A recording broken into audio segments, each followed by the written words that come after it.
Welcome to Inertia Creeps, a podcast show where we explore neurodiversity, the difference in the world, how to make the workplace better, and I suppose follow a simple philosophy that the standards we walk past are the standards we accept. Today I'm talking to an exceptional communicator, a man who is an executive communications coach, a professional MC, not in the MC Hammer way, I'm told.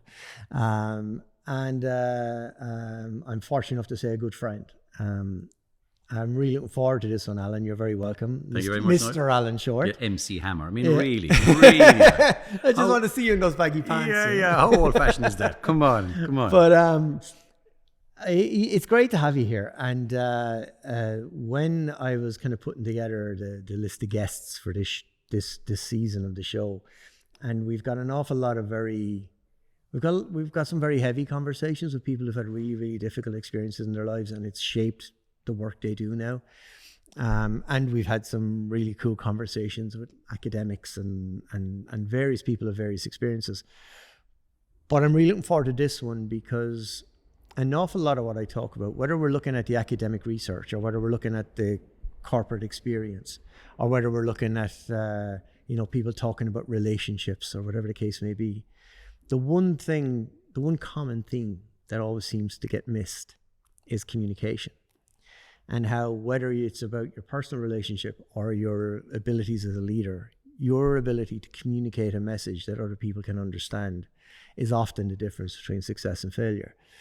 And you've already fallen into one of the traps already as a communicator. Oh, I'm going to get schooled the whole day here. Just in the phrase that you just mentioned there, I'm really looking forward to this. You're really looking forward to something that hasn't happened yet, and you have no idea how it's going to be.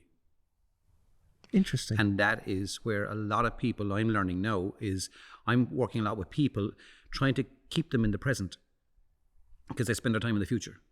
Their brain spends their time wanting to go to the future all the time. Right? Go to the future. What's going to happen in the next slide? What's going to happen in the next page of my script? What's going to happen in this conversation? What's going to happen? And then they go into the feedback loop of what if? Well, gee, I don't know. I know what if. Then they go into anxiety and they go into fear. And then all of a sudden their performance ability diminishes. So it's I'm laughing because what you've just said is at the heart of everything I've done in my career, especially with athletes. It's always about being present. If you ever listen to punditry on TV and any of the sports punditry, it's always reverting back to what has happened before, or it's talking about what they're predicting is going to happen in the future. And actually the only thing that's happening is what's in front of them right now. And I find you're 100% right. And it's interesting that I am, I suppose, a master of telling people, do what I say, don't do what I do.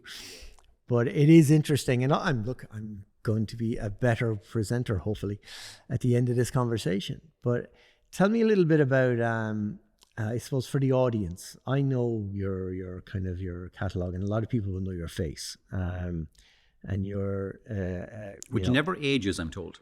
That's the most recent thing. I went in working with a guy, I'd worked for 2 years, and he said, "How is it you haven't aged?" And I'm going, "Cream and green juices." Yeah, or did you look 50 when you were 20? What? Thank you very much. I think not having any hair does an awful lot, really. Yeah, just keeping it trimmed. But tell for people listening. Well, I'll tell you what it is. You know what? It's this, right? It's living in the present, and how we see ourselves and we see ourselves as people and everything else. So I still live my life as, we'll say, Alan Shortt, right? So Alan Shortt, who was famous once upon a time doing Bull Island and doing RT and doing radio and doing everything else. So there's a part of me that always walks out as Alan Shortt. Mm-hmm. And then now I'm not famous anymore, and that suits me fine. I said I'm now invisible. So it's actually quite interesting in that how I've managed that journey of wanting to be loved, wanting to be liked, wanting to be affirmed and everything else. And now nobody cares. Nobody cares. And then it also means that I mentioned the word Alan Shortt, or I mentioned what I used to do. And there's a generation who go, I have no idea what you do. And I don't care. And that's fine too. And that's why now I find myself having to say, who are you? Sure. Where before you wouldn't have to, if you know what I mean. And it's a very, do you know what it is? It's actually a great place to be because it makes me question, actually, who are you? Who are you? What And have it's you very done? Where easy have when you you're in that bubble. It's very Yes. easy to fall into the trap of feeling kind of all important and Oh, the world all loves me. important. You are important. I mean, I watch it. I work with people now who I call it the fame drug, right? That I said, look, it is a drug. It is the most beautiful, biggest dopamine hit you will ever get in your life, and you want it every day, and you want it. And it goes back to a basic part of us, where when I work with people in communication by using people's names, right? Everybody loves the sound of their own name being spoken back to them. Mm-hmm. And then you bring that up to a bigger space where everybody knows you. You walk into a pub, you walk into a restaurant, you walk into a space and they all know who you are. And at the time, it's amazing, it's wonderful and everything else. But when you look back at it, ask yourself the question, how deep was the conversation? Mm-hmm. Are they your friends? Do you get Christmas cards? Do they text? Do they write? Do they even have your number in their phone? And if they do, what's your name attached to the number, at that time of night? So it's that whole level of vacuousness that I see now, say in the influencers world, that they haven't been, how would you say, trained, I suppose, so they haven't had the experience to, I'd love to know what's going to happen. I can't wait to see what's going to happen with that whole, okay, we have an experiencer college course now starting down in Carlow, which is brilliant, right? I think it's great from a digital media point of view. It's great for an advertising point of view, great for communication point of view. But I'm not sure, we don't know what the future is for an influencer. I'm going to be, what do you want to be when you grow up? I'm going to, well, I remember a lot of people say I want to be a bond trader. I want to be a bond holder at one stage. I want to be a bond holder because they own everything. And then I want to be an influencer. But where does that lead you?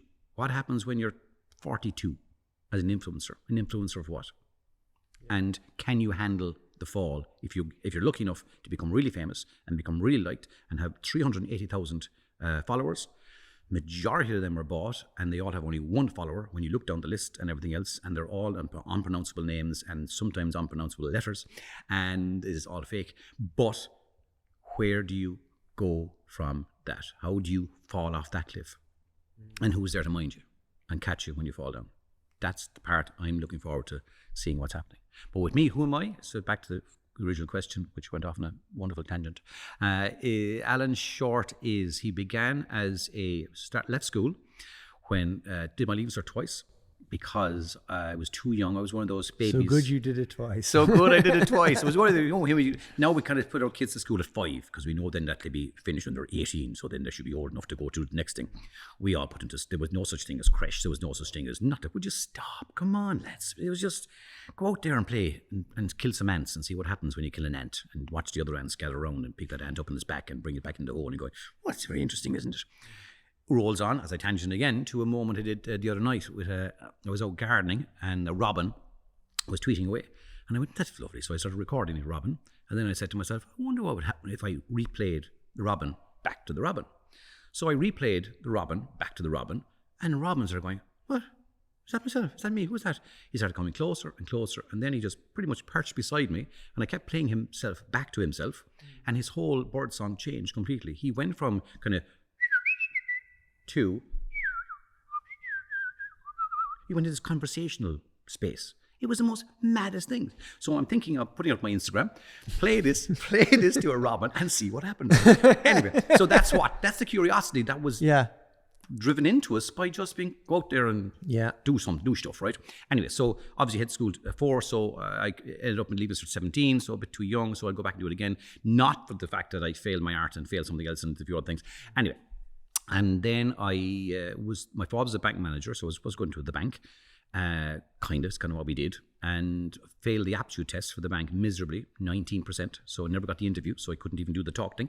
So then what I was going to do? There was nothing left to do. I wasn't going to go to my college, not really, and stuff. So I ended up going to Cert when Board Fáilte and the government and stuff had the hospitality industry training space, which is brilliant, and it's just such a shame they got rid of it. But I went in there, became a qualified barman, stayed there for a couple of months. Also during that year, read a book called How to Pass Your Aptitude Test. And then I did the aptitude test and got 98%. Same brain. Fascinating, isn't it? Same brain. Different results, right? With a bit of effort, and then got the bank, went into the bank, then became a bank. Then when it was in the bank, went from that to took a career break. I remember going to my parents and saying to them, at that stage I started playing guitar in the pub and started telling jokes. And then I got on the Late Late Show Young Comedian of the Year competition alongside Dylan Moran, Patrick Healty and Chris from Mayo. and Alan Shortt won. Right? Nice. So am I presenting the... And I'm a big fan of Dylan Moran, so I'm I very love Dylan impressed Moran, now. and am I presenting the Late Late Show? No, Patrick Keelty is. So I'm sitting here with Niall, and I'm going, well, I don't see Patrick Keelty anymore. No, because why he's living in You London. got the long straw. Yeah, he's living in London. He doesn't even live in the island, for God's sake. He doesn't have a vote, right? He doesn't pay tax, and he's living off the island, and we give him the biggest job in Irish television. Anyway, sorry about that. But we're not bitter. No, we're not bitter. No, we just want somebody who lives on the island. No, still. Anyway, and that was a moment whereby I decided maybe I'll do something else. So took a career break from the bank and started working at RTE, and then eventually got my own radio show on national show. It was the first national radio show to broadcast via satellite for RTE, Radio 1. Yeah, first live broadcast via satellite with a satellite van down in Temple No at Pat Spallan's bar. Go away. Right, and it was a great day. And called 245 Live was the name of the show. Myself and Stevie Bolger. And then from that, got a job. I was doing my comedy. Dermot Morgan, I did a piece on Father Ted, and Dermot Morgan died suddenly, God rest his soul, and there was a little niche of just doing voices, basically. So when I was spending a lot of time in traffic, I'd be practicing my Michael Noonan, and things like, how are you getting on? Good to see you, and a bit of Bertie's and everything else. And then that became, I started to do that. Then started learning how do you write comedy. When you start doing the comedy sketches first, what it was that we would just do what we're doing right now. We just have the chat and everything. Oh, that's very good. Right now we go to record, and then we forget what the funny parts were. So then we learned how to script and learned how to write stuff down, and then got a TV show. And then RTE happened. Moved from Cork to Dublin. New house, new baby. Sitting on the steps of Holles Street. Sam was just born. To get a phone call to say your TV career is now over. We're cancelling the show. It's not going to happen anymore. Bull Island is gone. And I go, what am I going to do now? So then learnt the corporate stand-up scene, and how to get people out of their cheesecakes, to get the nose out of the cheesecake and look up at me for the next 30 minutes because I'm hilarious, me. And the most difficult thing you can do. It's the most scariest place to be. It's just, and that taught me an awful lot. I learned whatever I learned from that, because remember, I'm bouncing along. I've done a bit of acting, I've done lots of stuff, but have I done any training? No training whatsoever along the way. Learning from other people. And then it comes to a point where I'm doing a lot of MC work and hosting award ceremonies and stuff, and then hosting conferences for companies, and invite Niall, the marketing manager for Inertia, Creeps up, and Niall comes up to the podium with his script, shaking in his hand, not being able to speak, and I look and I go, why can I do it and he can't do it? And that's what led me to where I am now. So I went off and did my bit of research, my own little mini PhD on human behavioral science, neuroscience, communication, everything to do with all that, and try and put it all together. Because it's not in any one place. This whole idea of communication is not in any one particular place. Commerce is in commerce. Engineering is in engineering. Being a doctor is inside in medicine. But communication and everything that we do communicating-wise is not. It's in so many different places. And that's why I love it. Every day is a learning day.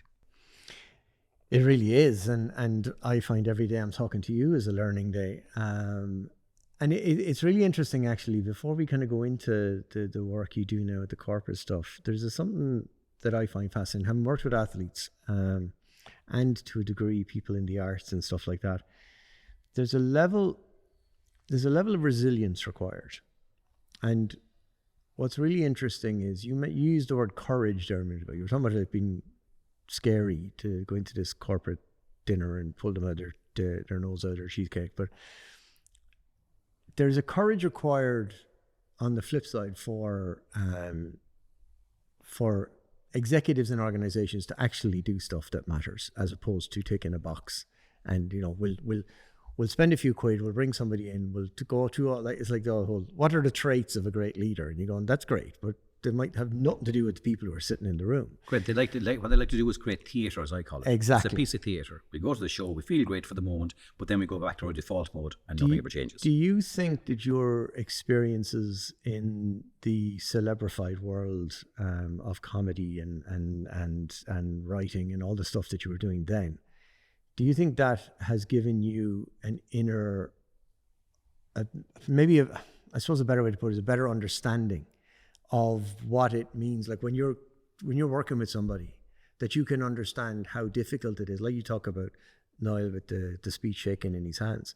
It's one thing, I always think of Glenn Hoddle when he was coaching the English soccer team, And Glenn Hoddle was famous for going on the training pitch and telling the players what to do.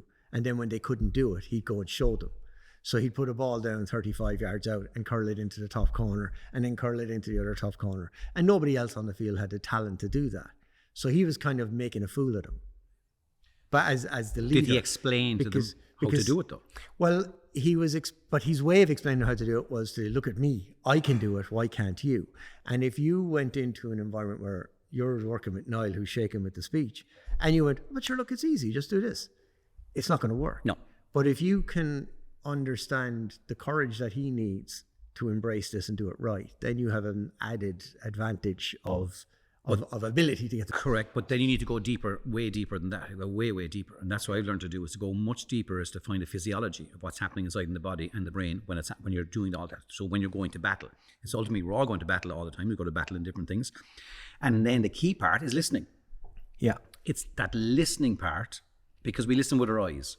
We don't listen with our ears as much as we think we do, right? So the whole science of communication being, okay, so 7% of it is words, 93% is nonverbals, but the biggest nonverbal is your eyes. We take in all our information with our eyes, even the way, the movement of, so if there was ever a time that there is an importance for speech and drama, right? Speech and drama, where you enunciate all your words and everything else, that will be huge benefit for any child, for any teenager, for anybody, to be helped to be understood. Because what's the hardest question you're asked? What do you do? Nobody can answer that question. I keep struggling with that myself, as in, before we started, they say, so what do you do? What are you? Where are you from? What are you about, right? So in preparation for this, I kind of came up with, I love acronyms, so I said my USP. So what's my USP? So USP for me is you understand to be understood. So learning the understanding and how to be understood.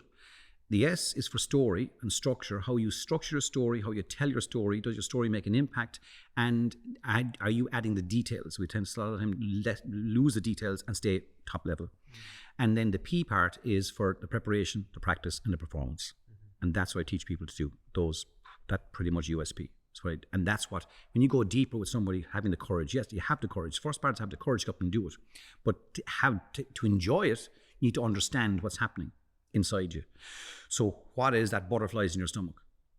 So we all think, oh yeah, my stomach goes a bit crazy, I tend to go to the toilet a lot and everything else, and all sorts of things happen, and sweaty palms, and all the various manifestations of anxiety and fear that happens that the physiology of your body does. So if you can visualize exactly what's happening in the body when you get a bit of actions, so for instance, the stomach, that's not butterflies, it's pins and needles with the blood leaving your stomach and heading for your major organs, because you're ultimately going back into battle. Your 300 million-year-old brain is doing the exact same reaction it's been doing all the time. And we do it every day, but we're not talking about it. We're not talking about, like, they're now starting to teach national school, so kids between maybe from 9 onwards, about anxiety. And trying to get them to visualize what's happening in their body when they feel this way. So then all of a sudden, they start to feel in control of it, because now it's their feeling. It's their stomach that's losing its blood. It's their brain fog that's happening when they're overrun with adrenaline or overrun with cortisol. And it's helping people understand that. And the more they have an ownership of the physiology, of the movement of the body, the tics that they do, things they do with a biro when they're, the distraction that creates to the listener or the viewer, then the more in control they can be. And then from control, because I always believe with an audience, say, Alan, how do you connect with an audience? I said, you don't connect with an audience, actually. First, to connect with an audience, you got to control the audience. Then you connect with them. Mm-hmm. And to control the audience, you do have to control yourself. Mm-hmm. And understand exactly how you perform and how you come across and how you communicate. It's fascinating, actually, because we both share a very similar message, but coming at it from a different angle and actually different parts of the body. Because I've been arguing the whole concept of mental health for a long time, and I've never fully understood why mental health is a separate thing to physical health, in the sense that what's going on in your brain is physical. The emotional, like the release of chemicals, the emotional kind of impact of, for example, you talk about anxiety, and where was anxiety usually felt is in the gut. It's a physical problem. There might be a message coming from your brain that's generating that. But a lot of research now is suggesting that it's going the other way. It's that your stomach is actually controlling your brain.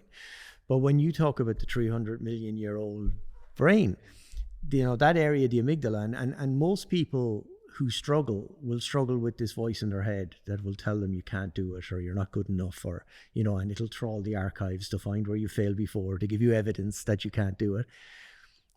But what it's doing is it's recognizing the discomfort in your body, like you talk about there. And it's as soon as it recognizes, hang on a second, I don't really like how the body feels. Mm-hmm. I think we need to get out of this situation. And that's sort of fight or flight, or, whatever it is. Fight, flight, or freeze? Yeah, it's a fight, flight, or freeze. And that just that little bit of learning. Imagine if we got that. Imagine if I got this, right, at the very beginning of my very scary career, right? The very scary moment of being heckled at a loads of lawyers and judges and everything else, and not having the understanding that when you insult back one lawyer, you insult them all, right? So judge sitting off the side of the stage, obviously didn't care what I was doing. I was good. I mean, here's what I learned way back then. So, in other words, back to communication. If I'm working with somebody about preparing for an event or preparing to do a speech and things like that, I wrote right back to, okay, so what kind of sound do you have? We go back to the production first before we go anywhere near your performance level and everything else, because you can perform as good as you want unless, if you're not going to be heard or you're not going to be seen, well then, what's the point in having all this performance? So in this situation, I'm inside there with very bad sound, inside this very big hotel room, with a load of lawyers and judges and everything else, and he just gets bored, whatever. So he gets up with his glass of brandy and his cigar, and he walks, oh, for God's sake. And I said, what's wrong? He said, boring, absolutely boring. And I said, but, okay, and I said, well, but, and the fellow next door, the judge next door, I said, you having a good time? He said, yeah. I said, would you tell your face? And then tell him. And with that, I realized as I turned to the rest of the room, I have just lost everybody. And that was a big learning for me at the time. Wish somebody told me that before I did that. In other words, you know what I mean? My point is that we're reaching learning times too late when we have all this knowledge. Why don't we share it earlier? That's my question to the world. Why don't we share it earlier? And why are people not being encouraged to be curious enough to ask for help and to ask for advice and to ask for advice earlier instead of waiting? And because I can see, put it from a business point of view, the percentage of SMEs in Ireland is 90%. Is it 99? So 10% is the big lads, right? The big boys, right? Who, thank you very much, now giving us loads and loads of corporate tax and everything else, and fabulous, right? But the majority of the workforce is employed in small, medium enterprises. And each one of those small, medium enterprises have been started by an entrepreneur. And that entrepreneur space is such a lonely place to be. Because for a lot of them, they have so much stress in them that can they really, really trust the whole business and dealings with their staff and with everything else, because they might want to scare them that we may not have enough money to pay the wages at the end of the month, but we'll get there, we always do. There's that space. So the mental health space inside there, and then how is that affecting his family life? Because the family life isn't solid and correct, well, that bucket of shite comes with you to work, right? And the whole thing becomes a mess. So that's all quite seems being normal. I'm sure it's just normal.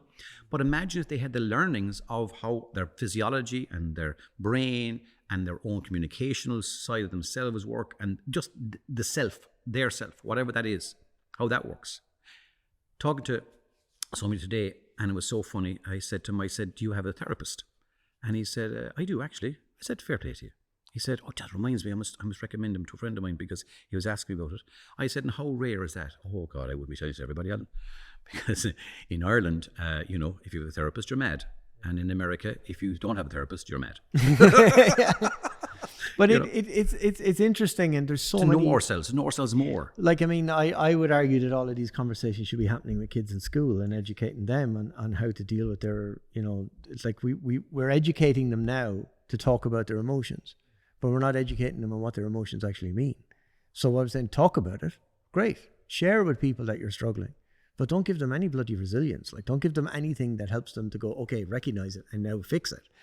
But you talked a minute ago there. Sorry, I just think there, and the best space for all that is silence. We don't have enough silence in the world. We don't have enough of being, what we used to call being bored, right? Even though I teach people, don't be boring. There's a difference between being boring and being bored, right? And there's allowing the stillness, allowing the silence, allowing that time to process. Even when you're with somebody, when you're talking to somebody, that silence is a massive processing time for the brain, for both brains, when they're having a communication moment. It's why the likes of mindfulness and yoga and that are such hugely popular pastimes now, Yes. because it's an opportunity for silence Correct. when we spend so much time with screens in our face. But one thing I'm really interested in, you talked about identifying and communicating earlier, and I had a conversation recently with a guy who runs one of the biggest fast food chains in the world, in Ireland, and he was talking to me about his biggest challenge being that the managers that he would view as his good managers. Yep, that's for you. They're coming from me, coming from you. I'm sure where they're coming from. Not from me. I paid my tax. His challenge is that his managers that he would define as his good managers, the ones who have driven performance and delivered results, are struggling now because the new generation of kids coming into the workplace, the 16, 17, 18-year-olds, are really comfortable talking about their mental health and their emotions. And these managers, who are probably only 24 or 25, are generationally different, and they don't know how to cope with that. So what they're now faced with is, we've got this emotional conversation happening. A, I'm really uncomfortable. I don't know what to do with this. But B, how do I now follow up that by saying, you're not working hard enough, you need to do more, you need to produce more, you need to work harder. So what's happening is, a great speaker, a great guy that I've done a bit of work with in the past, called John Amici. I don't know if you've ever come across him, but John is a 10-year career NBA player, incredibly brave, first person to come out as being gay in the NBA, is now an organizational psychologist and talks more sense than most people I know. But he talked about the fact that in the corporate world, we don't give each other feedback. We don't have difficult conversation with each other. And he said it's because it's emotionally expensive. It's a great phrase. It's a great phrase, isn't it? Emotionally expensive. And I talk about creating emotional excitement. Right? Yeah. But if you think about it, if we know all of this, right, and we've got these managers who are, what it means is that the good managers are now becoming problem managers because they can't manage, because they don't know how to communicate, they don't know how to handle this situation. And you're talking about communicating earlier. That's kind of at the heart of what you're saying, is that when we get to that stage, it's actually gone too far, and we need to address this earlier. Absolutely. So what's happening in that situation to me is so those good managers, right, they're very good, how would you say, logistical managers. They're very good format managers. They know the systems off by heart. They know how the systems work. They will show me how to use a till. They will show me how to flip the burger. They will show me how to make everything happen, how to get the food in, food out, and everything else. They're very good organizational managers. Cool. Nobody ever mentioned in my job spec as being a people manager. I got the job as a manager because I was probably here, first of all, maybe for 4 years, and I'm just still here, and I'm a bit older. I know those young fellas come in, we can't make them a manager. Will you become a manager? Okay, so will I get more money? Yeah, okay, so fine. No, you're a manager. Okay, I'm a manager. Now I have a manager on my badge. But have I got training? Is there anything to help me in the managerial roles? Anybody told me that I'm going to be a psychiatrist as well at the same time? And I have to put up with all these problems, which technically are maybe nothing to do with the actual work environment that I've created, but it's got to do with whatever's happening in their home life and wherever they come from, because we're all ultimately the result of our experiential life to date. That's what we all are. All our journey to here. So I always kind of would think, you would love to think that the recruitment agencies would be a little bit better at understanding the people they have in their books. I spoke to somebody, they mentioned this thing about before they got the job, they had about 7 conversations with the company beforehand and the people beforehand. They didn't have interviews, they had conversations where they got to know each other a bit more to see what's going on really in the background. What kind of personality is it? What kind of person will you be? What's going on? Because ultimately, all we ever do when we go into a new job is we're looking for a new tribe. So you come from a family, so you'll probably end up being the same kind of personality you were in your last tribe, which is your family. You'll continue that persona in the new tribe. Were you the bossy one? Were you not the bossy one? Were you the quiet one? Were you the lazy one? Which one were you? You'll carry on that persona.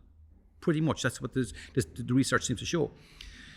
And the key part about that, say those managers, is that they, at 24, 25 years of age, how are you supposed to understand people? Yeah. I mean, that's like saying, which is true, some 25-year-old writing an autobiography. You know what I mean? About what? How long is that going to be? 2 chapters?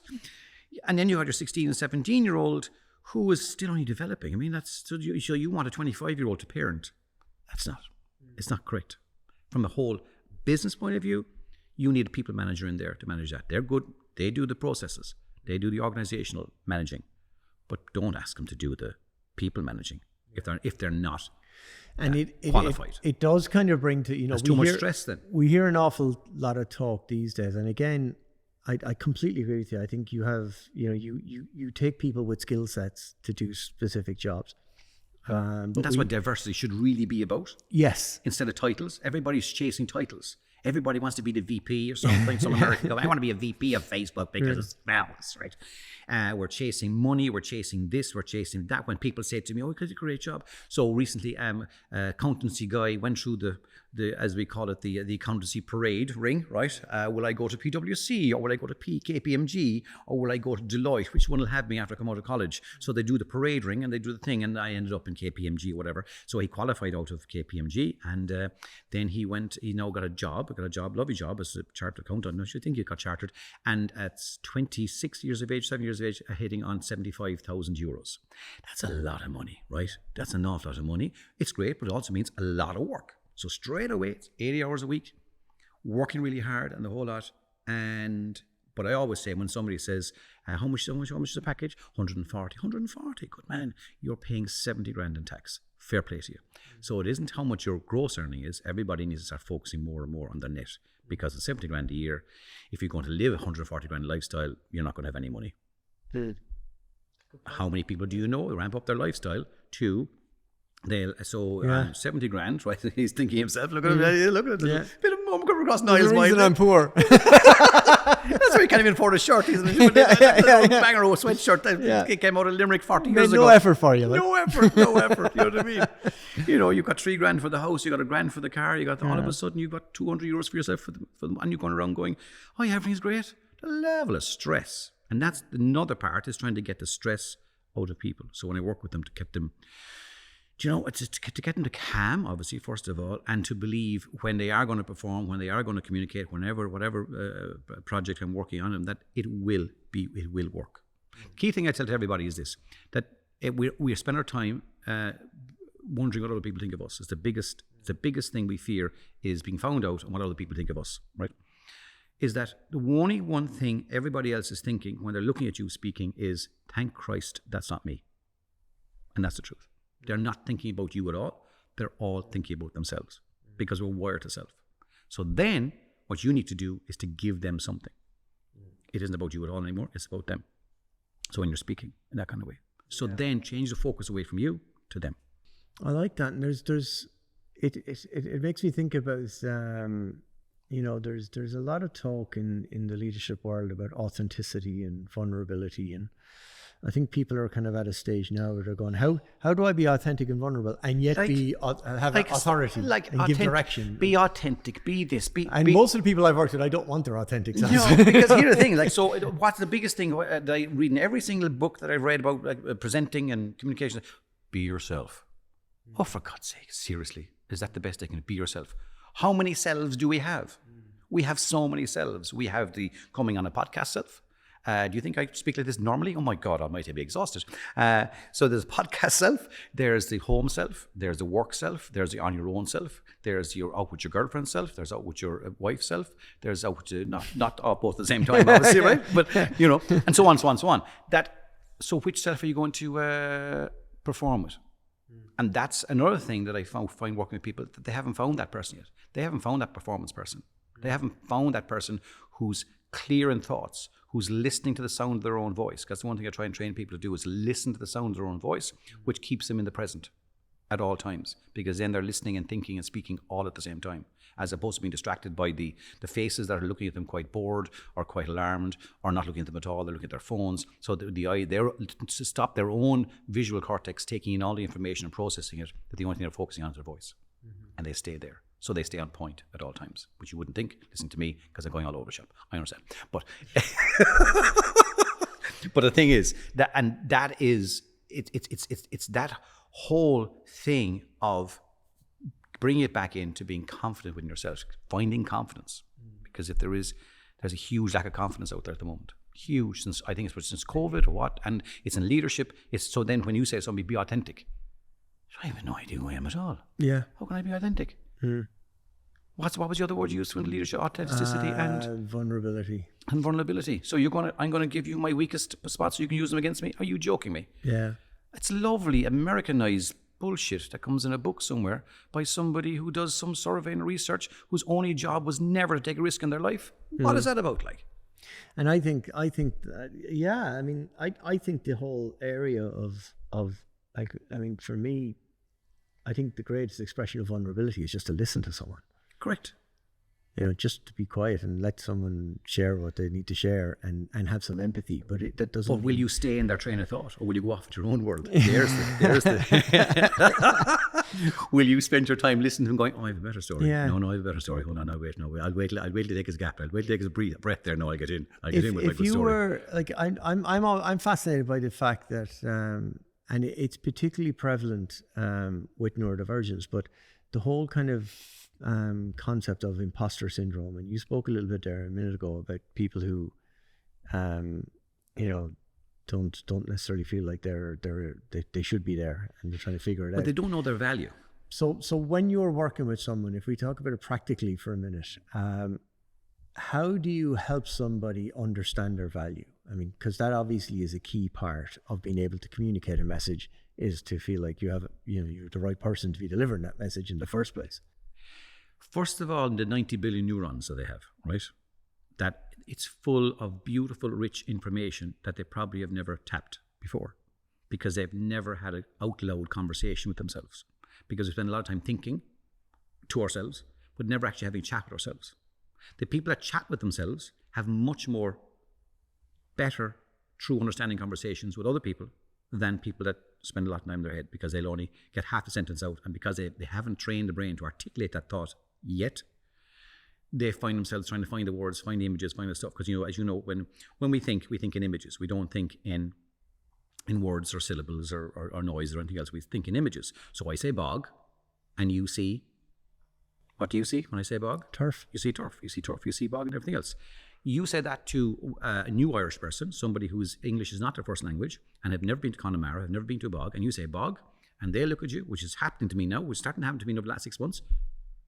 Nothing.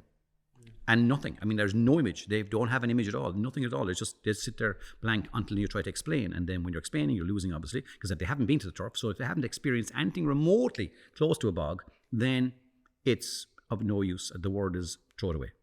Get a different word. Find something else. Another example.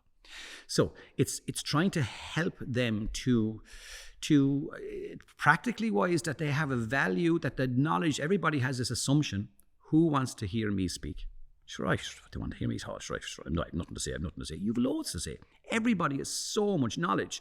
We undervalue everything. We undervalue our knowledge.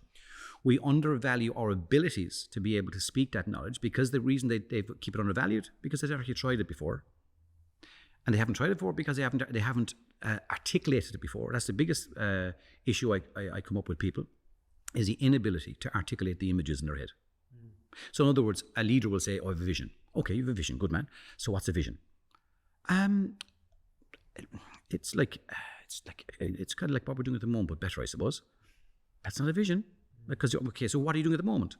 And because they haven't articulated it in any way whatsoever, yet they can see it, and I know they can see it. And the vision is going to be brilliant, and it is an amazing vision, but because they can't articulate it, that's where the communication problem falls down. And then they haven't even articulated it themselves. They can see it, but they haven't spoken it to themselves out loud. And there's your practicality problem that people have at the moment. And that's where they then don't know their value, because they still really haven't worked it out themselves. They're going, yeah, no, I have. I don't know. Stay away from it so for a while. and then they keep shying back. The other reason why people will shy away from doing presentations or being heard, right? So in other words, to share. So people in meetings, right? The loudest people will always talk, and normally what they'll do is they'll pick up on whatever you said and then re-say the same thing again, only a little bit differently, and it all gets very boring and very tedious. And then the meeting goes on, then everybody's day is filled up with meetings after meetings after meetings, nothing ever gets done, and everybody's stressed, and everybody goes off sick, and then there's nobody left in the company. So that's pretty much how it works, right? And so, as opposed to trying to get the quietest people to talk. Yeah. There's nothing more scary for a shy person to hear the sound of their own voice in the room, and in the only voice in the room. So in this space that we're in at the moment, right, a lot of people may come in here and they speak like this: "How are you, Niall? How are you doing?" Because they'll just mirror the sound in the room here, because there is no sound, there's no energy really, like there's no atmosphere. As opposed to bringing the energy to the space. So you decide on the energy you bring to the room, you decide on the energy you bring to the meeting, you decide, and then it will all rise together, all the boats will rise. So you go around the meeting table and you give everybody maybe 20 seconds or 30 seconds to talk about anything at all. Anything at all. And if they don't want to talk, well, then they own that silence. They own that 30 seconds of silence. But it's their moment. So they're not shouted down by the loud person all the time. And then that helps break that silence. It helps them hear their voice being heard in this room. And all of a sudden, you'll start to see them speak up. And then they'll start to feel they have value. Because, oh God, somebody's listening to me. Because the biggest value you can give to anybody is to listen to them. Back to what you said there. What do people love? They love being listened to. Mm. And it isn't because they love the sound of their own voice, because everybody hates the sound of their own voice. Mm-hmm. But somehow we have a phrase in Ireland going, "Oh, he loves the sound of his own voice." Yeah, but we don't. Yeah. I know I don't. Yeah. It is interesting though when you talk about that, because I completely agree with you. The power in hearing the quiet person in the room speak, but you need to create that environment where it's safe for them to speak. And this is a huge thing with neurodivergence. And obviously, literally every episode I bang this drum about how I struggle with this idea that 20% are divergent and then 80% are typical. And I'm going, I don't know of, two normal people I've ever worked with in my life. 80% are typical, so 80% are alike. And neurodiverse. Oh, right, okay. So basically what it's saying is that neurodiverse... Who decided that? This is what the research tells us. What it is that it's 20% of the world's population, they maintain, are diagnosed as having a neurodivergent... so is that when neurodivergent, we call it on the spectrum? On a spectrum, of some sort. ADHD, dyslexia, yes. anything that falls under a category of neurodivergence. Which is now a phrase that is bandied about way too much. But it's also missing the fact that, an awful lot of people who are diagnosed with ADHD probably are somewhere on the ASD spectrum. They're, they might be dyslexic as well.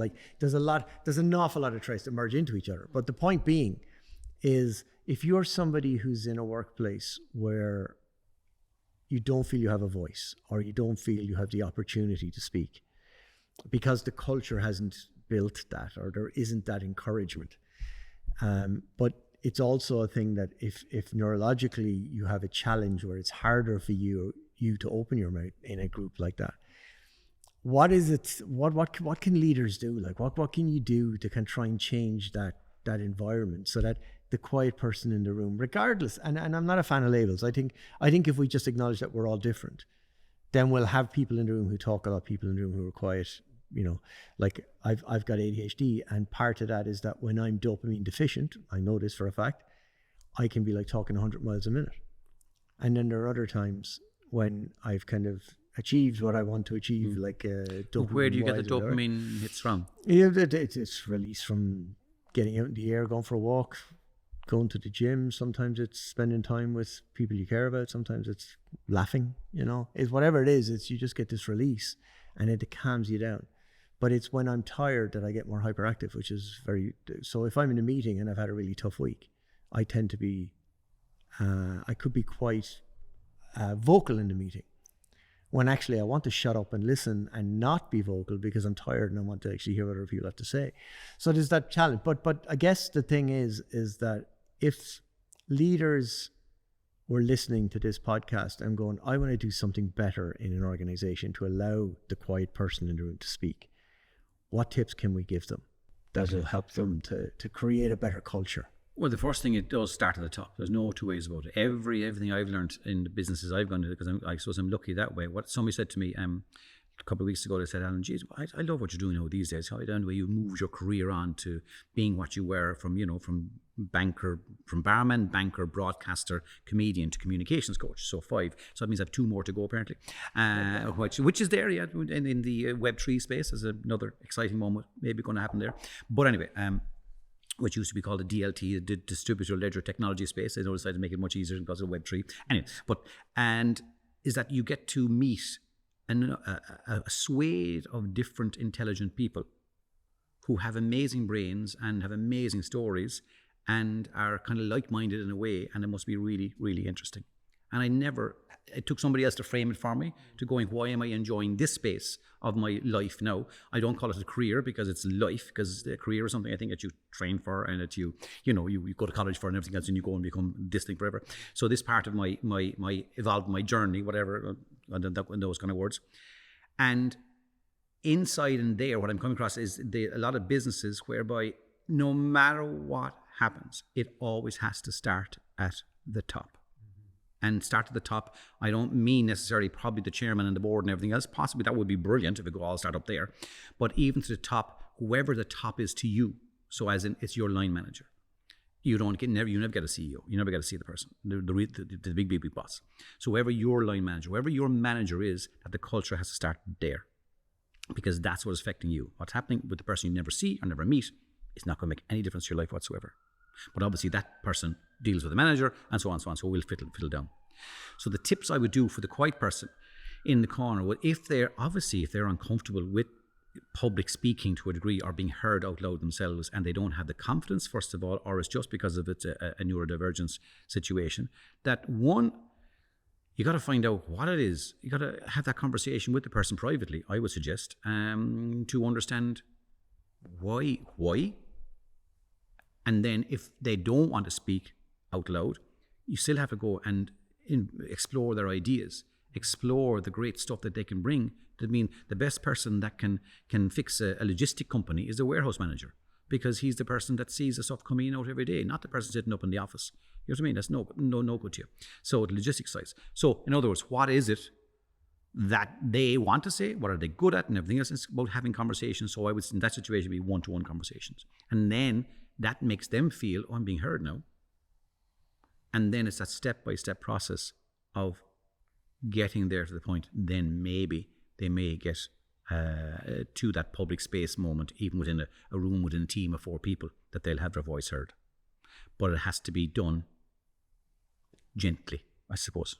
And in a measured way, more importantly. Because, everybody's different, let's be honest. Everybody's different, so it's very hard to diagnose and no, but it is. And that's, to me, is the thing, is that, I believe... And that's where I come from. I come from the holistic side of it. I believe that, the major change that's coming, I call it the next performance enhancer in the corporate world, is going to be this understanding of difference. And embracing it and saying it's okay, and not hanging labels on it, but just acknowledging that we're all different and we all have different ways, and that probably the single biggest thing you can do is communicate with people. Like you talk about it from the recruitment point of view. So, for instance, it's this, right? So it's back to, we use the word probably on the spectrum. We're using that now an awful lot as a thing, right? As going, it's on the spectrum, and then we leave it there. We don't go any deeper than that. Even if we say ADHD. ADHD. Yeah, sure, everyone's ADHD. Everybody's ADHD. This is what you get, yeah. Yeah, everybody's ADHD. But not knowing what the detail underneath is, right? So I spend my time working with people like, give me the detail. Don't give me the top line. Don't give me the phrase. Don't give me the word. What does that mean? Do not try and conform to this atypical thing. That just be it. You tell people in advance, that's who I am. So if there is anything that's a little bit off from their mindset, that they'll understand straight away, as simple as you would do when a person gets up to speak and they've got a bit of an accent and they're going, hi, my name is Alan and I'm going to speak to you today. Straight away, everybody's wondering, where's your man from? Where's he from? I'd say he's American. I'd say he's Canadian. No, he could be Australian, because it's a really weird thing. I know it is. So now they've lost what you're talking about, because You haven't told him, hi, I'm Alan, I'm from America. And I like, okay, he's American, we placed him, that's fine. So It's very true, actually. no, it's straight out of the way, right? So they look at you, look at the colour of you, they look at the catch of you, they look at the shape of you, and they listen to you. And they go, oh, geez, I wonder, you're one of us now. It's the tribal thing, right? So likewise with somebody who's in divergent, first on the spectrum, as in, we need to understand more of what it means. So then when we say to Niall, would you know Niall? Right, oh yeah, no, Jesus, Niall, yeah, he's on the spectrum. I know, yeah. I suppose you know Niall, yeah. You're doing it, Niall. If you want to listen to Niall, you're going to have to sit down with him, right? And in this nice calm place, still place, and have a chat. There might be a lot of silences in there, but enjoy the silence. But eventually the information will start coming out when he starts feeling a bit comfortable. And if that's, and that's not, all right, okay. So all of a sudden, spectrum is out the window, and now I'm being told about the person, about how we communicate with each other. Yeah. You know, so it's a bit like the languages of work, the languages of life. We all have different languages. Every industry has a language. Engineering have a language. Medicine have a language.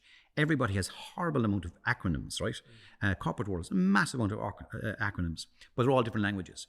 And like us as people, when we communicate with each other, we also have different languages. And it's about us getting a better understanding of that neurodivergent language that people speak, that is not all the same. And the more we get into that little level of detail, if we are going to be understanding and big people and grown up, well then that's how we should communicate with each other, with more knowledge of how to do it. I love that. And that's actually, I'm just conscious of our time, is a great place to leave it, because, you know, if nothing else, if people go away and have a think about, you know, set the ground rules early on how you want to communicate, and then it becomes much easier to communicate. I tell you what it is a bit, and I learned it from my wife. She says, don't talk to the young fella like that in the mornings. So why not? Sure, he didn't do it. He didn't do the thing. What is it? Look, it won't work. You do it later on in the day when he's more awake and he's calm and he's fine, because he's just going to react the same way. He's going to pick up on your reaction and you're going to go for it. And it isn't about don't react, respond. It's more than that. It's just don't. That's just the way he is, and leave it that way. It's not going to change. And I have now learnt a new way of communicating with my son in a way that I hold myself back. Oh, okay, don't go there. Just wait. Hold on to it, and we'll leave it go. And it's made me much calmer, way calmer than I was. And the information tends to flow much better now, because I've been taught about how to deal with that particular personality, because ultimately that's what we are, personalities. And little did I think that this conversation would end with us learning how you managed to avoid baiting your young fella in the morning. Alan, thanks so much for joining me, man. I really, really enjoyed it. That was a great lyric end, wasn't it? We'll have you back again. Yeah.